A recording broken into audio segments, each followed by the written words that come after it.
Individuation. This word may sound complex, perhaps even mysterious, but it is a journey we all face, whether we know it or not. Imagine that your life is a big puzzle, with pieces scattered everywhere, representing your experiences, emotions, beliefs, and fears. The process of individuation is the act of putting these pieces together, not to create a perfect image, but to form something unique, your true self. Carl Jung, one of the greatest thinkers of the 20th century, believed that individuation was the ultimate purpose of human life. According to him, this journey is not about becoming someone different, but about discovering who you really are behind the masks we wear every day. Who would you be if you weren't concerned about pleasing others or meeting society's expectations? Sounds liberating, doesn't it? Individuation begins early, although we rarely realize it. From childhood, we seek approval. We shape our personality based on how the world responds to us.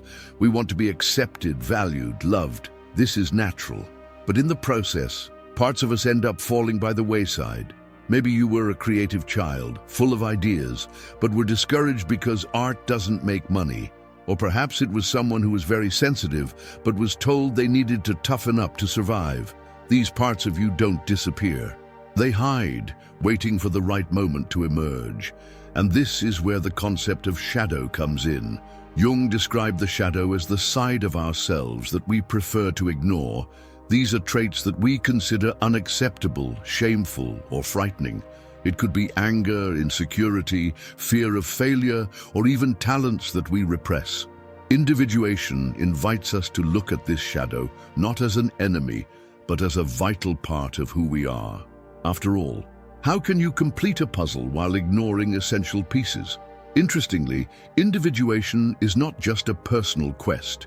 It is deeply connected to what Jung called the collective unconscious, a reservoir of memories and experiences shared by all humanity.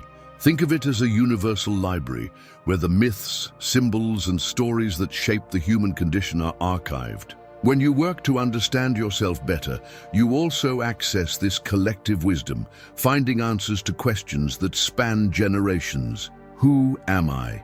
What is my purpose? Why are we here? Imagine, for example, the myth of Hercules.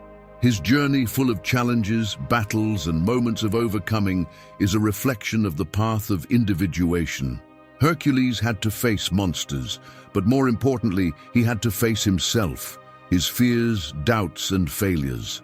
His story resonates with us because, in some ways, we are all Hercules in our own daily battles.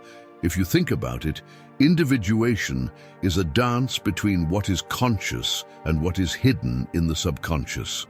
Every choice you make, every obstacle you overcome, brings you closer to a more authentic version of yourself. And while the word authenticity is often used, it is difficult to achieve. Being authentic does not mean being perfect. It means accepting imperfections, embracing the parts of yourself that have been left in the dark for a long time. A simple example: imagine that you work in a competitive environment where aggressiveness is valued. You, however, are naturally collaborative, preferring to work as a team rather than compete. In the process of individuation, you may realize that it's okay to be different, that your collaborative approach is a strength, not a weakness. This insight, although it may seem small, can transform how you see yourself and how you navigate the world. Another fascinating curiosity is how individuation connects with creativity. Jung believed that by exploring our shadow and integrating parts of ourselves that have been repressed, we awaken powerful creativity. Think of artists, writers, musicians. Much of the most brilliant work comes from a deep exploration of the self. When you allow yourself to be whole, the world around you also begins to seem more vibrant, more full of possibilities. And here's the secret: individuation never ends. It is an ongoing process, a journey that lasts a lifetime. As we grow, change, face new experiences, we are called to revisit who we are, to redefine our identity. This can be uncomfortable, even painful at times, but it is also where the beauty lies. There is no final destination, just a path that brings us closer and closer to ourselves. As we delve deeper into individuation, we discover that it is not a solitary process. Although it is an inward journey, relationships play a crucial role. Friends, partners, mentors, they all reflect parts of ourselves, helping us see what we might not be able to see on our own. And in the same way, as we become more authentic, we inspire others to do the same. We come to the end of this first part with a reflection. If individuation is the act of becoming complete, what is still missing in you? What pieces of the puzzle still need to be found and put into place? Perhaps the time has come to explore these questions. In the next part, we will explore how this process of discovery unfolds throughout life. How exactly does the individuation process take place? What steps can you expect to take on this transformative journey? And most importantly, how can we embrace the challenges that come along the way? Get ready, because this journey is just beginning. Individuation is a journey that begins the moment we are born and only ends with our last breath. It is a unique path for each individual, shaped by their experiences, choices, and reflections. But even though it is so personal, this process follows a kind of flow, with steps that help us understand ourselves better. Like a river that runs through mountains, valleys, and plains, individuation also faces moments of calm and turbulence, but it always moves forward. The starting point for individuation is the recognition of the ego. The ego in this context is not the arrogant self, but the part of us that says, "I am." It is the identity we build throughout our lives, based on how we want to be seen and what we believe to be true about ourselves. Initially, this ego is fragile and needs external validation to become stronger. Children, for example, learn who they are from the reflections of their parents, friends, and teachers. "You're so smart," "You're shy," or "You always do that," are phrases that shape self-perception. However, as we grow, we begin to realize that there is more to us than the ego wants to admit. This is where the process really begins. Individuation invites us to look beyond the ego, questioning what we have learned to believe. For example, imagine someone who has always been considered strong emotionally, but who, deep down, feels fear and insecurity. Recognizing these emotions is the first step towards integrating parts of the personality that have been ignored. The journey of individuation, however, is not linear. Think of it as a spiral. At each turn, we revisit old questions from a new perspective. There are moments of advancement, but also periods of regression, where it seems like nothing makes sense. These moments of crisis are fundamental, as they force us to confront what we avoid. Carl Jung called this a shadow encounter, a crucial step in the individuation process. The shadow, as we mentioned before, is made up of the parts of ourselves that we repress or deny. Integrating it means bringing to light what was hidden, facing uncomfortable truths.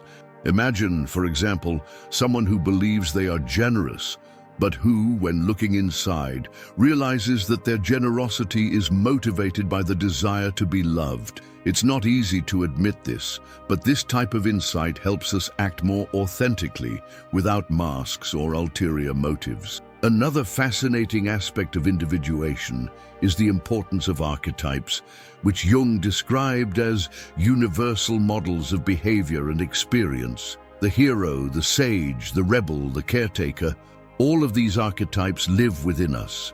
During individuation, we are called to explore each of them, discovering how they shape our actions and decisions. For example, when facing a challenge, you can evoke the hero within you, seeking the courage to move forward. Or in moments of reflection, you can connect to the wise, accessing your intuition and inner wisdom. It is interesting to note that throughout the process, our relationship with the external world also changes.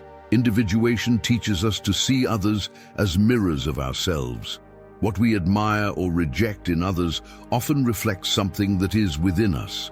For example, if you feel envious of someone who seems confident, perhaps this reveals a desire to cultivate your own confidence. This realization can be uncomfortable, but it is also liberating because it allows us to take responsibility for our emotions and actions. Along this journey, we face challenges that test our resilience and commitment. Relationships can be put to the test. As we become more authentic, some bonds can become incompatible. On the other hand, new connections can emerge based on who we really are, not who we pretend to be. It's a painful but necessary process to create a genuine circle of support. But how do we navigate this journey? Jung believed that dreams, myths, and symbols were powerful tools for individuation. Our dreams, for example, often reveal messages from the unconscious, offering clues about what we need to integrate. Imagine repeatedly dreaming about a thunderstorm. This can symbolize repressed emotions that need to be faced. Interpreting these symbols is like deciphering a M code, and each insight brings us closer to self-knowledge. Furthermore, individuation requires courage to embrace solitude. In a world that values connections and external validation, being alone can feel scary. But solitude is not solitude. It's a space where we can listen to our inner voice without interference, discovering what really matters to us. Great moments of clarity often come during periods of introspection. As we move forward, we also find moments of fulfillment, where we feel like we are finally getting closer to who we really are. These epiphanies are gratifying, but it is important to remember that individuation is never complete. There will always be new layers to explore, new pieces of the puzzle to discover. The process of individuation transforms us from the inside out. It's like polishing a rough stone until it becomes a jewel.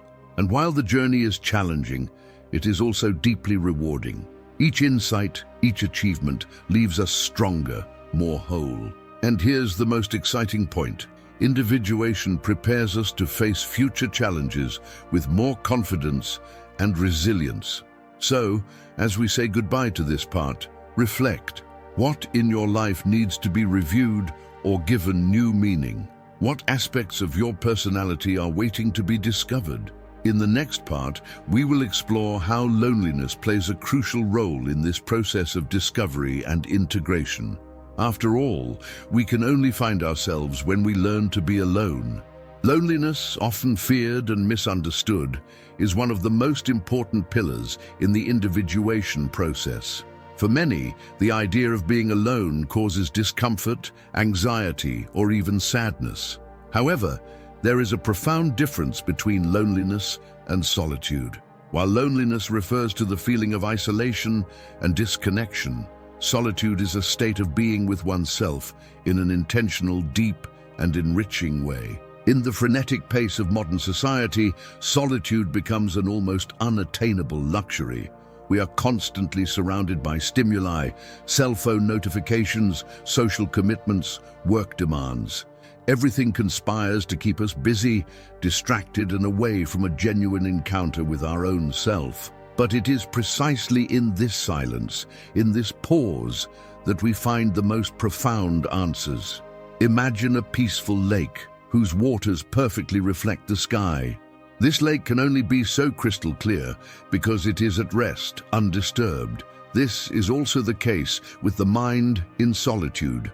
When we move away from external noise, we can clearly observe our most authentic thoughts, feelings, and desires. Many cultures and spiritual traditions recognize the importance of solitude as a tool for self-knowledge. Monks, hermits, and sages often withdraw from society to meditate and seek answers in silence. It's not about rejecting the world, but about creating a space where you can listen to your inner voice, the one that is usually drowned out by everyday obligations. And while you don't have to completely isolate yourself to find that inner peace, small moments of daily solitude can make a huge difference. In individuation, solitude allows us to confront issues that we avoid when surrounded by distractions. It is in stillness that we face our deepest doubts, who I really am. What do I want in my life? Am I living according to my values or just following other people's expectations?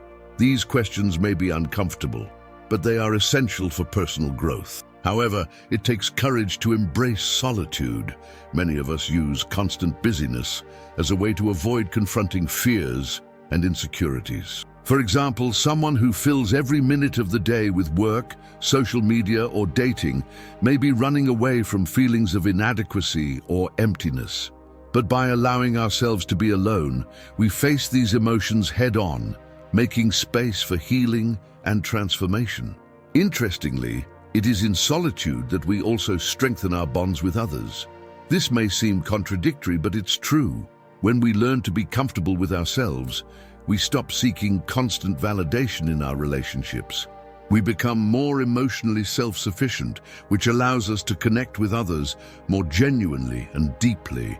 Instead of relationships based on need or dependence, we create bonds based on mutual respect and authenticity. Furthermore, solitude helps us identify and cultivate our passions.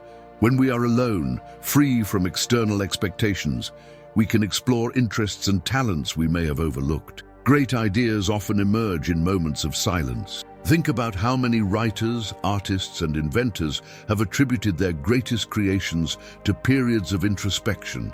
It's as if, by silencing the world around us, we made space for creativity and inspiration to flow.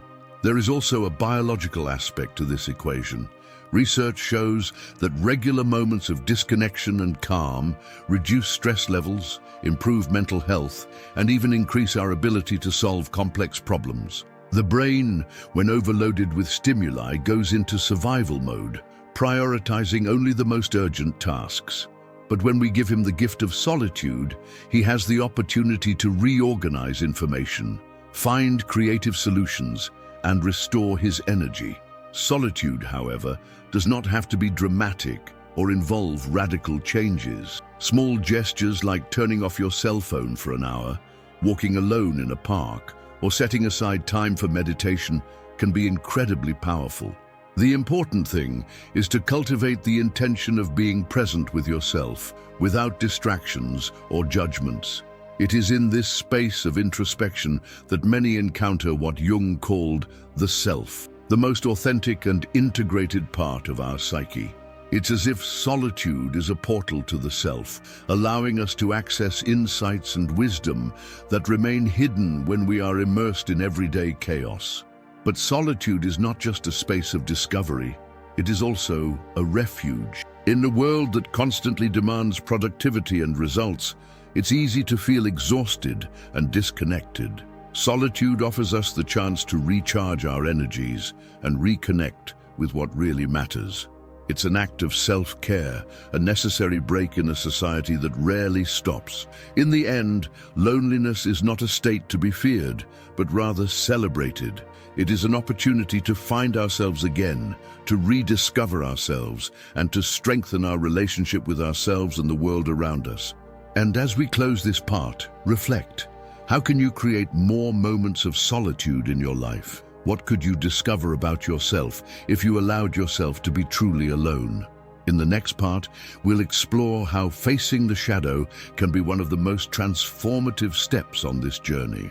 After all, it is in the darkness that we often find the brightest light. Confronting the shadow is, without a doubt, one of the most profound and transformative challenges in the individuation process. But what is this shadow that so often scares us? Carl Jung, the renowned Swiss psychologist, described the shadow as the set of characteristics, desires, and emotions that we repress or deny in ourselves. These are aspects that, for different reasons, cultural, social, or personal, we deem unacceptable and hide in the unconscious. Shadow is not necessarily something bad or evil. She is simply everything we don't recognize as part of who we are.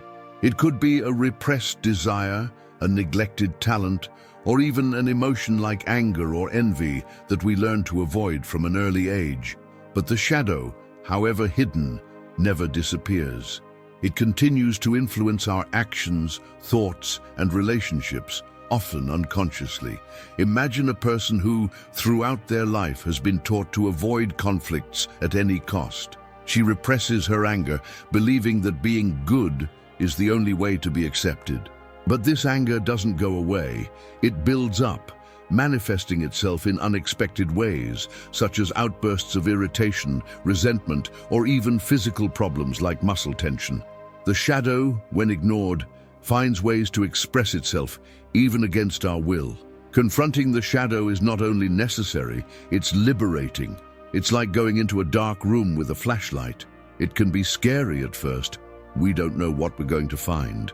But over time, we realize that these repressed aspects are not monsters to be feared, but parts of ourselves that need attention, understanding, and integration. This process begins with the courage to look within. Introspection and honesty with yourself are fundamental. Ask yourself, what aspects of myself have I been avoiding recognizing? What behaviors or emotions do I judge as wrong or unacceptable? The answers can often be uncomfortable. For example, you may notice that you feel jealous of a friend or angry at a loved one.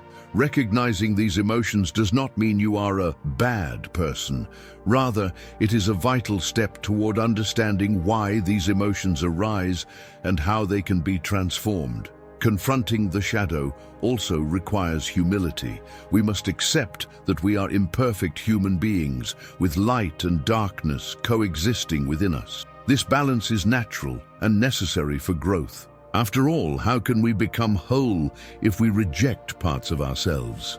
Shadow integration is not a one-day task. It is an ongoing process of learning and acceptance. One of the most powerful ways to confront the shadow is to observe our emotional triggers.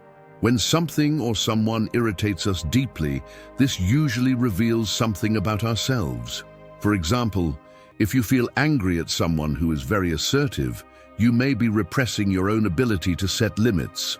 These triggers are precious opportunities to explore what is hidden in the shadows. Another essential tool in this process is writing.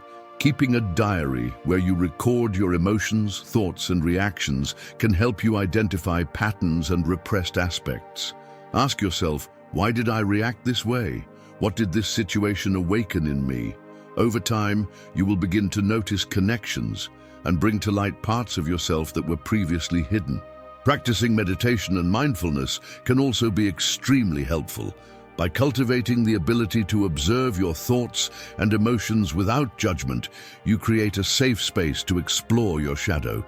Instead of running away from uncomfortable emotions, you embrace them with curiosity and compassion, allowing them to reveal their messages and teachings. A fascinating aspect of the shadow is that it often holds hidden talents and potential. Maybe you've stifled your creativity for fear of failure or avoided expressing your opinion for fear of being rejected. By integrating the shadow, you not only heal emotional wounds, but you also release valuable parts of yourself that can enrich your life in unexpected ways. However, confronting the shadow does not have to be a lonely journey.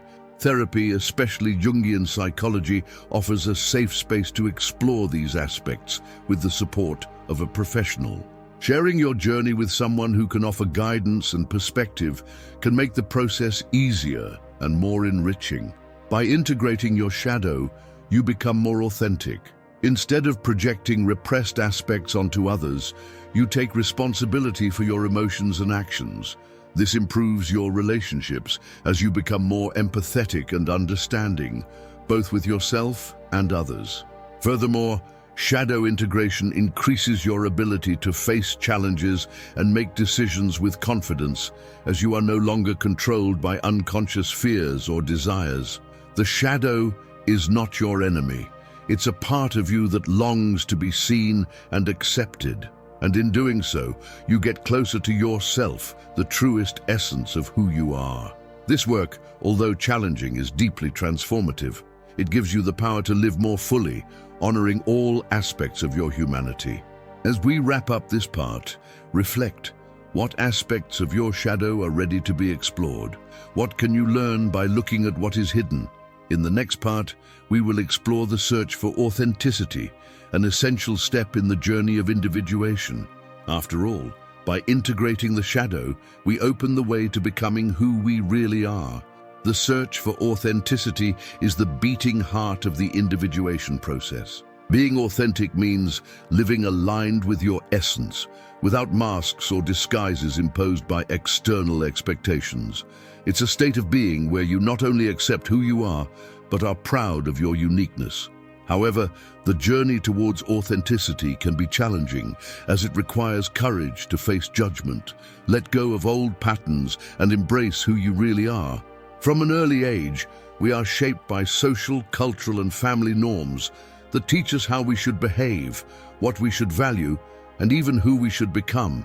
These influences can be valuable, but they can also take us away from our true essence. For example, a child who is naturally curious and outgoing may be taught to lay low attention or be discreet. Over time, she represses these natural characteristics to fit in with other people's expectations, losing part of her authenticity. This disconnection from oneself often results in feelings of emptiness or dissatisfaction. Have you ever felt like you were living a life that wasn't really yours, as if you were following a script written by someone else?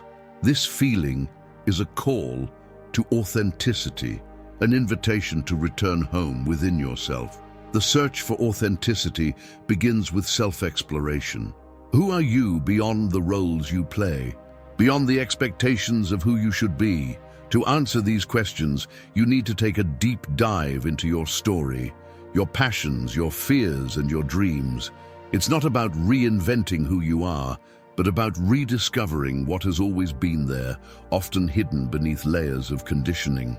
A powerful tool in this process is self-knowledge. Take time to reflect on your life experiences.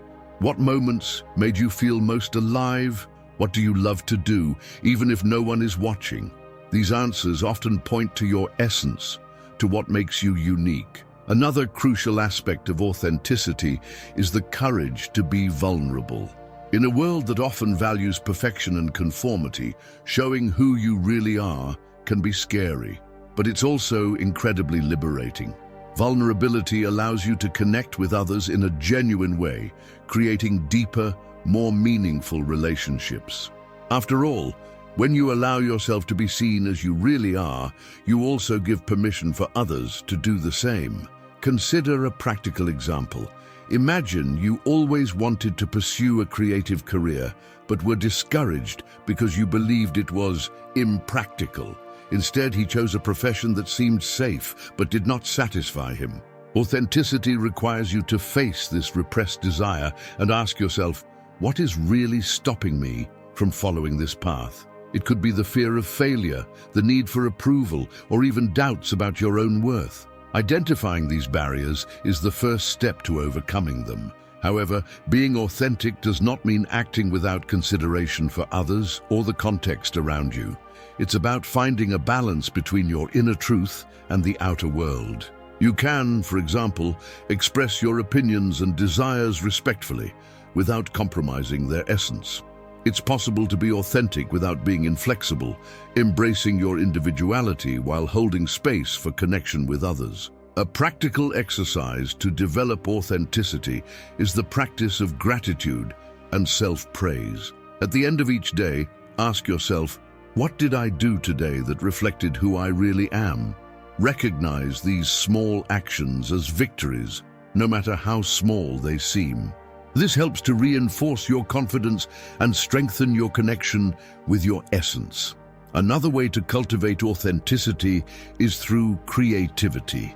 Activities like writing, painting, dancing, or cooking can be powerful ways to express who you are without the pressures of external judgment. When you allow yourself to create freely, you often discover aspects of yourself that have been dormant. Furthermore, authenticity is an ongoing process.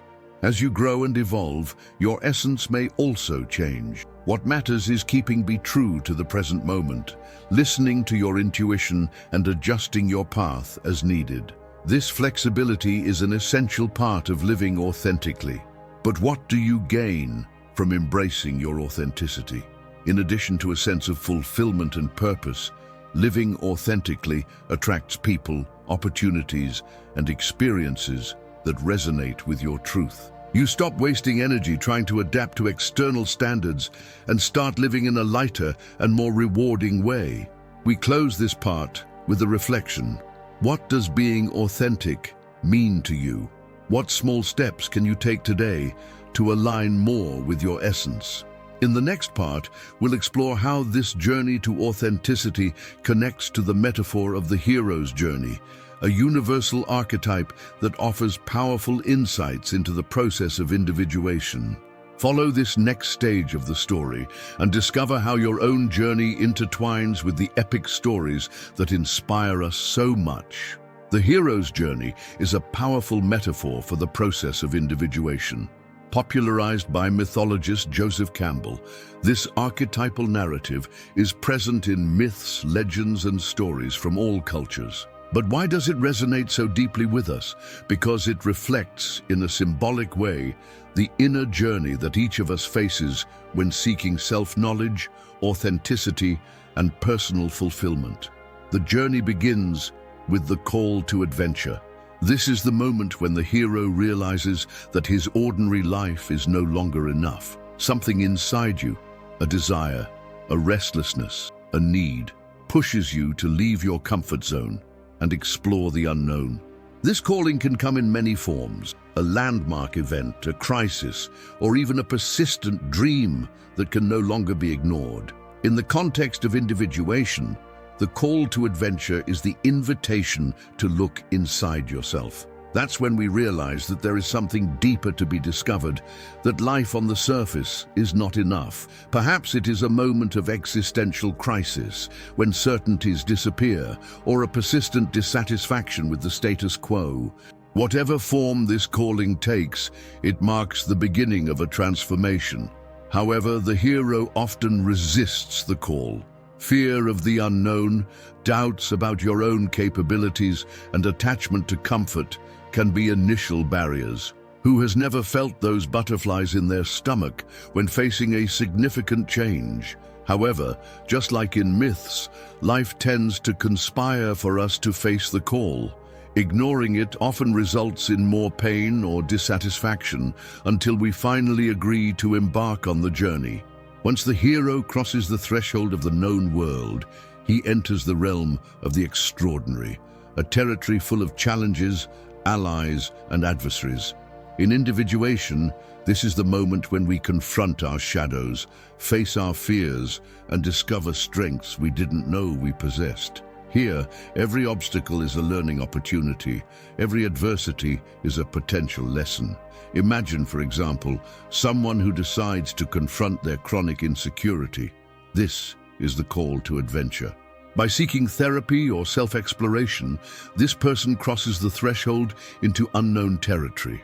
Along the way, she finds allies, perhaps a therapist, friends, or inspiring books, and also adversaries, such as the fear of failure or the voice inside that says, "You're not good enough." Each internal battle is a step towards self-knowledge. The hero's journey is also marked by trials and tests. In myths, this can be represented by monsters or seemingly impossible challenges.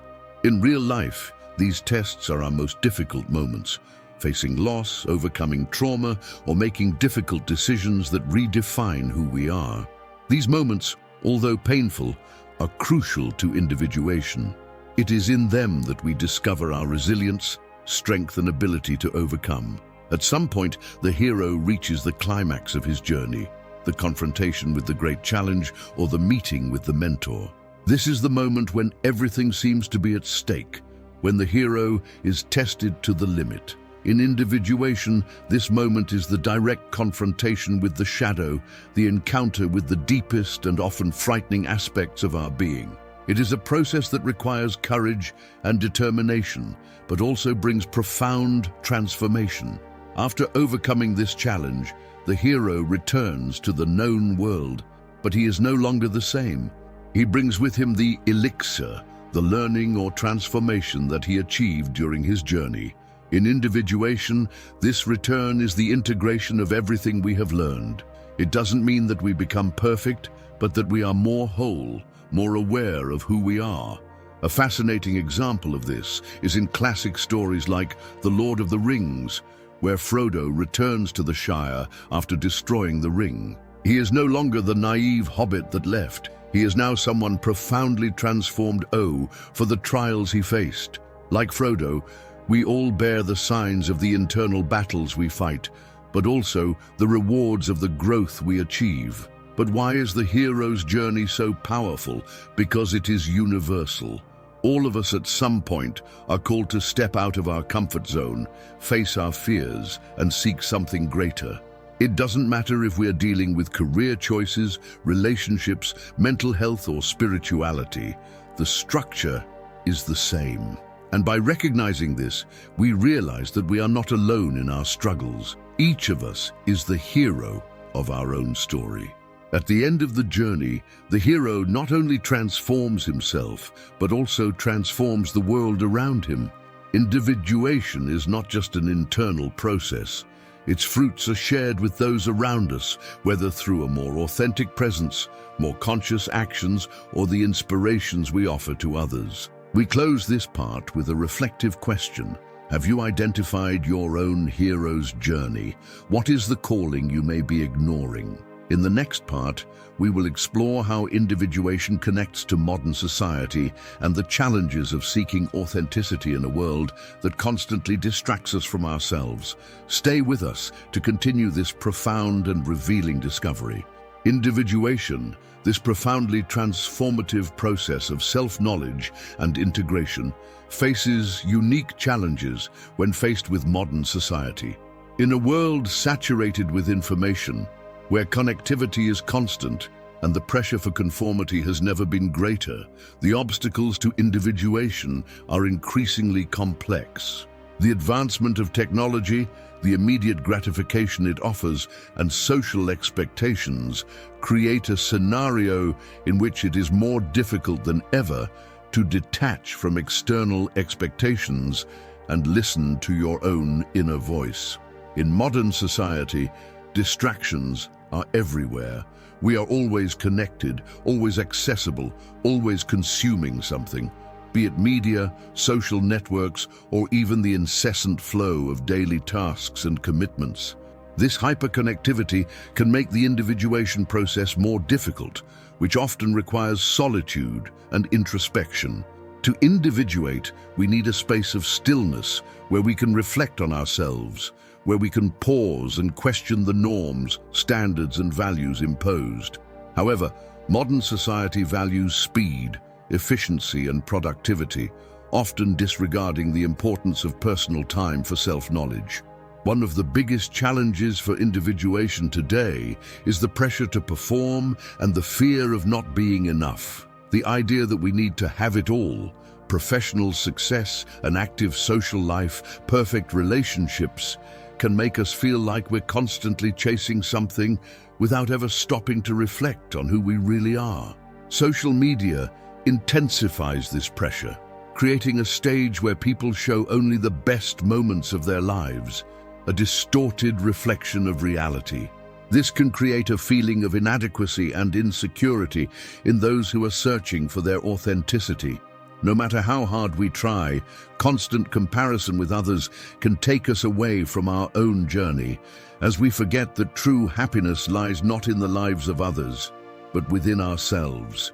Furthermore, modern social structures are often shaped by rigid expectations about how we should live, act, and behave. The educational system, cultural norms, and even family conventions impose standards that do not always align with our true essence.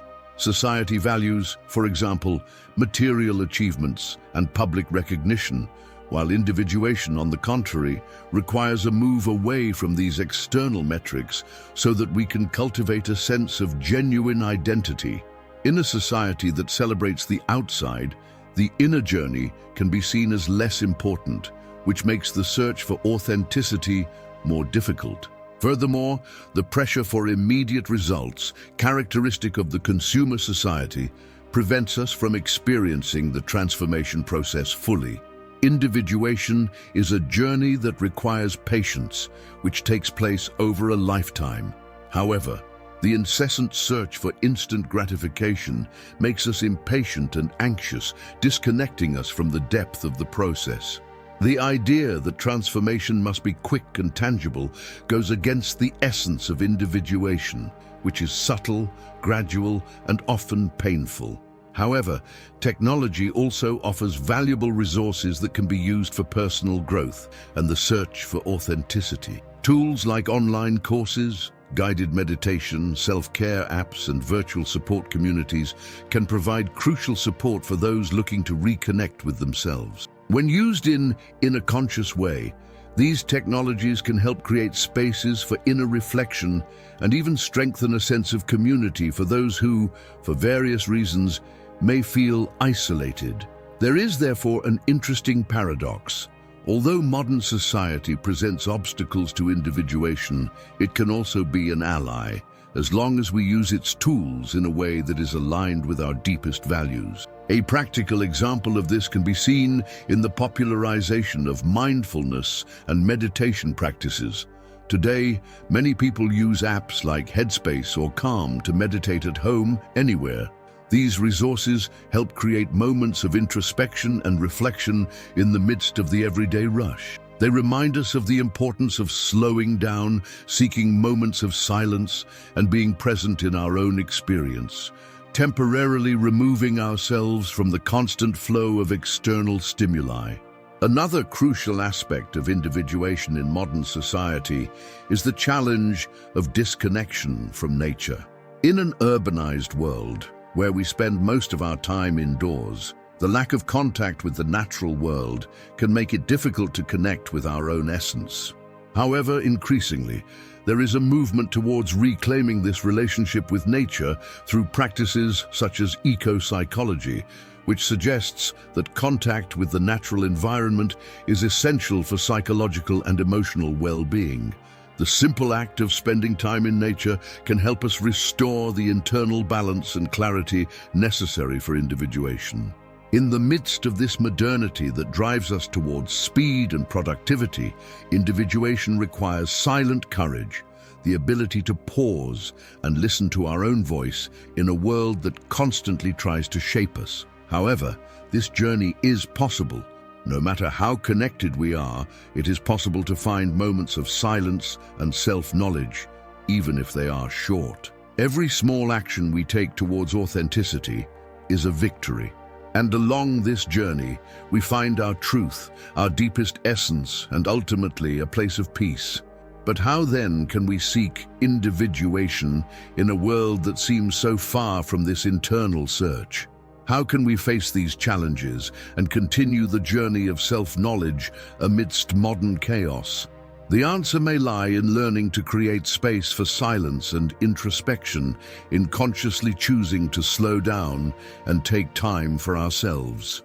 This will be the theme of the next part, where we will explore Carl Jung's legacy and how his teachings can guide us in this process of transformation. Follow us, as the journey still has a lot to reveal. Carl Jung, one of the most influential psychologists of the 20th century, left a profound and lasting legacy in the field of psychology and beyond, in the areas of spirituality, philosophy, and self-knowledge. His work on individuation, the collective unconscious, archetypes, and the shadow continues to be a vital reference for those seeking to understand the human psyche and its depths. Jung not only challenged the established ideas of his time, but also opened doors to new ways of seeing the human mind, inviting us to explore our inner selves in ways that until then seemed unthinkable. He showed us that by truly knowing ourselves, we can find a path to authenticity and, therefore, freedom. Individuation, one of the central concepts of his work, refers to the process of integration of the various parts of the psyche, including the most hidden and repressed parts of ourselves. Jung believed that true mental health was not achieved by the absence of conflict or difficulties, but by the ability to confront and integrate all facets of the being, both the light and the dark. For him, individuation was a continuous journey which did not have an endpoint, but a path of constant transformation. This process involved encountering the shadow, which is made up of the aspects of our personality that we reject or hide, usually out of fear or shame. By integrating these rejected parts, we become more whole and authentic. It is interesting to note how Jung's concept of shadow resonates with so many other traditions of self-knowledge and personal growth. He was not alone in suggesting that to become who we truly are, we need to look at that which we usually prefer to ignore. In many cultures, since ancient times, this idea of confronting the dark and the unknown has been essential to the hero's journey. The shadow, for Jung, was not just a negative force, it was also a source of power and wisdom. When we learn to work with it, we can discover aspects of ourselves that are vital to our journey of individuation, such as talents and characteristics that we ignored for years, simply out of fear. Jung's relationship with religion is also worth highlighting, as he believed that the individuation process was closely linked to spirituality. Although Jung distanced himself from organized religions, he recognized the importance of religious symbolism, mythologies, and rituals as powerful ways of connecting with the collective unconscious. Religion, in his view, was not just a cultural construct, but a reflection of the universal archetypes that inhabit the human psyche. He believed that by connecting with these symbols and myths, we could access the depths of our own psyche and discover more about who we are. Jung's analytical psychology also introduced the idea of archetypes, universal images that are part of all of us and that manifest themselves in dreams, myths, and stories. Archetypes such as the hero, the mother, the sage, the rebel, the innocent, among others, represent patterns of behavior and images that have profound power over our unconscious. They are a way for the psyche to organize and understand human experiences. Understanding these archetypes helps us understand not only the stories we tell ourselves, but also how we behave at different points in our lives. The journey of individuation, in many ways, can be seen as an encounter and integration of these archetypes, making us more aware of the forces that shape us. It's interesting how, throughout our history, these archetypal images have been used in similar ways, no matter the culture. The hero, for example, is a figure that appears in all traditions and mythologies, from Hercules in ancient Greece to contemporary heroes like Harry Potter or Frodo Baggins. This hero's journey follows a universal pattern. For Jung, these archetypes were not just cultural reflections or ancient stories. They were living, present expressions of the human psyche, capable of illuminating the path to individuation. And what does this have to do with modern society and the search for authenticity? In an age saturated with information, images, and comparisons, Jung's work offers us an opportunity to stop, reflect, and reconnect with the deepest truths of who we are. His emphasis on the need for integration of the shadow and archetypes is not only relevant to psychologists or students of his work, it is a message of personal transformation for all of us. Jung challenges us to look within, to question aspects that we often avoid or ignore, and he invites us to integrate these aspects in the search for a more complete and authentic being. Carl Jung's legacy is also present in modern psychotherapy. Many of today's therapeutic approaches, such as Jungian psychotherapy, acceptance and commitment therapy, ACT, and even some mindfulness practices, have roots in Jung's work. His idea that the unconscious is not a simple storehouse of repressed memories, but a dynamic and creative space, has been applied practically by therapists who believe in the power of integrating the various facets of the psyche to promote well-being and growth. Furthermore, his belief that healing comes not just from eliminating suffering, but from accepting and integrating our shadows, has changed the way we understand mental health. But for those seeking individuation in a modern and challenging world, how can Jung's teachings be applied in a practical way? The answer lies in adopting a conscious and reflective approach to life. We need to allow ourselves moments of introspection, silence, and connection with our unconscious. We need to look at the images and symbols that appear in our dreams, our thoughts, and our everyday actions. We need to recognize the archetypes that are present in our personal and cultural histories and allow them to guide us on the journey to authenticity. Individuation has never been an easy journey, but it is, without a doubt, one of the most rewarding we can undertake. And Carl Jung's legacy continues to be a source of inspiration and light for those who wish to embark on this journey. After all, by following in Jung's footsteps, we are just beginning to discover the immensity of our own psyche, and what we find there can be nothing short of transformative. The journey of individuation has no end, and its true wealth lies in the path itself, full of discoveries, challenges, and, above all, authenticity.